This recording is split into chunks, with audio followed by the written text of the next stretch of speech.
ఇక్కడ స్వయాన మంత్రిగా ఉన్నాడు, కేబినెట్ మంత్రిగా ఉన్నాడు, కేబినెట్ సమావేశంలో పాల్గొన్నాడు.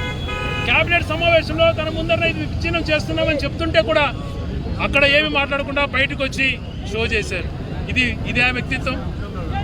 ఆ రోజు జగన్మోహన్ రెడ్డి గారు తండ్రి చనిపోయి నేను బాధలో ఉన్నాను, నాకు తోడుండే వాళ్ళు ఉండండి, లేదా ప్రజల దగ్గరికి వెళ్తాను అంటే లేదు, రాయచూటి ప్రజలంతా జగన్తో ఉండు అని నన్ను కోరినారని చెప్పి నేను స్వచ్ఛందంగా రాజీనామా చేసి వచ్చాను. మరి ఈరోజు ప్రజలందరూ కోరుకుంటున్నారు జిల్లా కేంద్రం కొనసాగించాలని.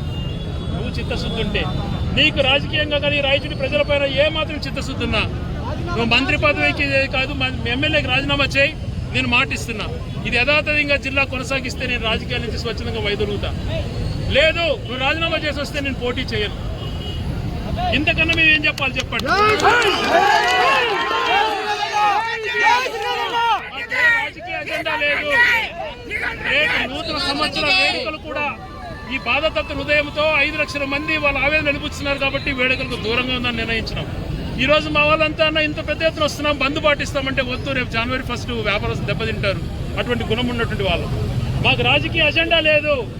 కేవలం ఈ ప్రాంత యొక్క సెంటిమెంట్, ఈ ప్రాంత ప్రజలు కోరుకుండేది లేక అవకాశం వచ్చిన దాన్ని నిర్వీర్యం చేయొద్దు అని చెప్పి మేము అడుగుతున్నాం. ఎందుకు కక్ష? ఈరోజు ఎంత మనోవేదనకు గురవుతారో చెప్పండి. ప్రజలు ఏ రకంగా బాధపడుతున్నారు. అందరూ రోడ్లపైకి రాలేకపోయిండొచ్చు, కానీ లోపల ఎంత మనోవేదన చెందుతున్నారు. తగిన సమయంలో గుణపాఠం చెప్తారు. నీకు ఒక మంచి అవకాశం, నువ్వు ప్రజల కోసం రాజీనామా చేసి వస్తే ప్రజలు నిన్ను ఆదరిస్తారు, గుర్తు కూడా పెట్టుకుంటారు, ప్రభుత్వం పైన ఒత్తిడి పెరుగుతుంది. అంతేగా